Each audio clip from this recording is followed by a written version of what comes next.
勝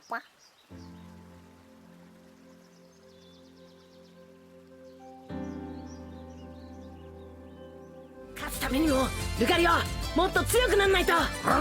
そのためには会いに行こうぜ月光ガニ。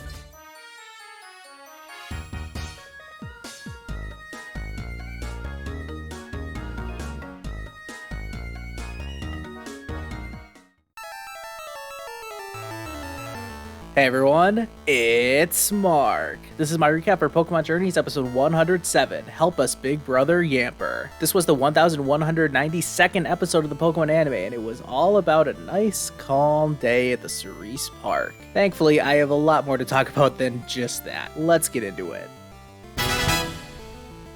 The episode starts inside the Cerise Park, and if it looks like there's some kind of filter on screen, that's because there is. This is the view of Chloe, who has been asked to take pictures of the Pokemon inside the park. Apparently, this is just a common chore that they all have to do. Anyways, Yamper volunteers to lead the group around the park. Yeah, what could go wrong with this group leading the way? And if you were wondering where Garuki was, well, that useless waste of space has only gone and lost its stick. It takes Yamper about 10 seconds to find it, and now the group is off to find out what some of the other Pokemon are getting up to. Go's Pinsir is looking a little distraught, and when Chloe takes a picture across the river, they see Gossifleur and Lilligant. And wait, is that Heracross in the background? Yeah, and it's attracted to Lilligant's sweet scent again, and Pinsir is not happy about this. No need to worry though, Yamper has a plan, and it was pretty funny seeing it drag Panpour across the park. Yamper's plan was to have Panpour use Water Gun on Heracross, and this fixes things. Well, until Heracross smells Go's Alchemy walking past them. Pinsir is not going to let this happen again, and so it just suplexes Heracross before angrily walking away. Way to stand up for yourself, Pinsir. Moving on, Go's Rattata is the next one who has a problem, and we see that some of the Rock-type Pokemon are getting into some trouble. Apparently, the Rock-type Pokemon are intruding on some of the other Pokemon's land, but Yamper springs into action to fix this. When they arrive at the location where the Rock-types usually hang out, the water is polluted. This does not make Go's Bruxish very happy, and it lets off some loud noise. I don't think this was a move or anything, and I did not know Bruxish could do something like this. They have to find a way to silence Bruxish, and we get another funny scene of Yamper dragging one of Go's Pokemon across the park. This time it's his Vibrava. Vibrava uses Supersonic, and okay, I don't know if this topic just never came up in any of my science classes, but according to Go Nye the science guy, opposite sound waves combined together cancels out noise? Never heard that one before. I guess what Ash says is true. Science is so amazing. They still have to figure out a way to fix the polluted water though, and so they scramble around the park searching for the source of the pollution. They end up at this waterfall and they think they failed, but if playing video games has taught me anything over the years, it's to always check for a secret passage behind a waterfall. Yamper is the smart one who decides to check behind this waterfall, and inside this cave they find Go's Grimer chilling in the water, which is what's causing the pollution. They take Grimer back to its home, but I guess Grimer decided to give up its home to its new friend Froakie since it's a new arrival to the Cerise Park. Aw, that's kinda sweet, Grimer. They decide to get a lot of the Pokemon together and build Grimer a new home, and wait a minute, did someone really just hit the opening theme insert song button for a time like this? Yeah, I guess they did, and one montage later, they've built Grimer a pond that it can call its home. How are they going to fill this pond with water though, since their current water source is still polluted? Well, that's when Suicune casually walks in out of nowhere. Well, that was unexpected, and it uses Rain Dance. Suicune runs off to the waterfall and starts to purify the water. If you notice the lyrics on the top of the screen, that's because the insert song is still playing from before, and admittedly this scene of Suicune running downstream purifying the water is a lot more fitting of the opening theme treatment than building a pond was. It was a little weird seeing Go's one legendary Pokemon finally mixing it up with all of his other Pokemon, but you could tell that Suicune did care for all of the Pokemon at the park. Cut back to Grimer's pond, and it looks like the day is saved. Suicune hasn't left yet though, as it appears behind Yamper. After sending a knowing glance to Go and the rest of his Pokemon, Suicune does this weird thing that almost looks like it was knighting Yamper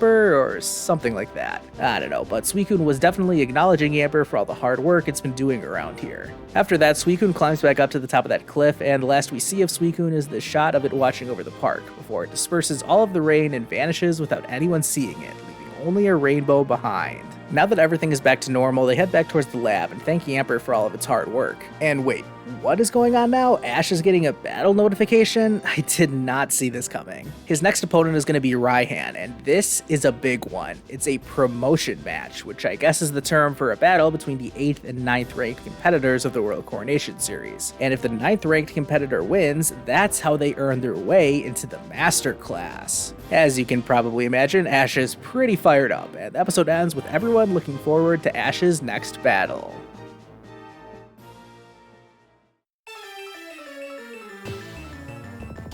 I'll get back to Ash vs. Raihan in a minute, but first let's talk about episode 107. This episode promised to be fun, wholesome Yamper content, and that's basically what it was. I can't say I was blown away by anything I saw in this episode, it was basically exactly what I expected it to be. I always like seeing Go's Pokemon interact, and I'm a little surprised we haven't seen more episodes that focus on the goings-on at the Cerise Park, because I always think it's a good way to spotlight a lot of Go's Pokemon.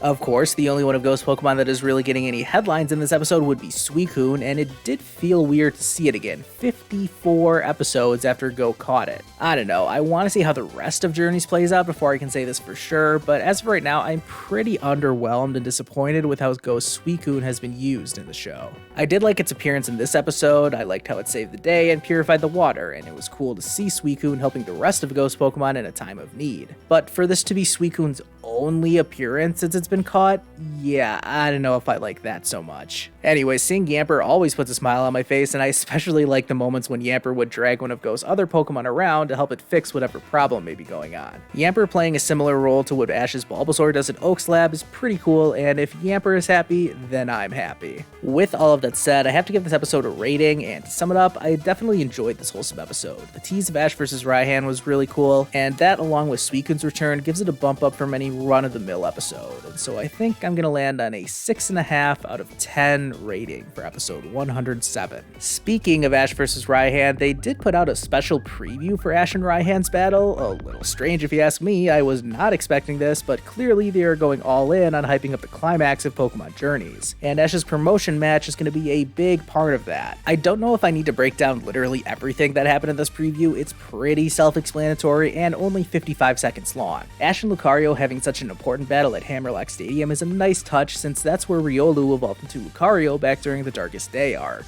Raihan has been a recurring character throughout Journeys, and this battle is what all of his previous appearances have been leading up to. Raihan has lost Leanne many times before, and even though those defeats have gotten him angry enough to punch a wall, he's not ready to give up on his goal of defeating his rival. Both trainers are going to be pretty heavily motivated for this battle, and it looks like it's going to be a 3-on-3 battle with Ash using Dragonite, Gengar, and Lucario against Raihan's Flygon, Goodra, and Duraludon. Looks awesome. The only thing that's not as awesome to me was this screenshot, which shows Ash wearing both his Mega Gloves and his Dynamax Band. I have said before that I do not want Ash to be using multiple special techniques in a battle if his opponent cannot do the same, so I hope that Ash doesn't end up using both Mega Evolution and Gigantamax in this battle. My early prediction for this match is an Ash victory, with Lucario being the last Pokemon standing after taking down Raihan's Duraludon to win the battle. One of the reasons why I am so confident that Lucario is going to win this for Ash is because the next episode is the long-awaited Lucario development episode. Well, I don't know if Lucario getting some screen time is what has people talking.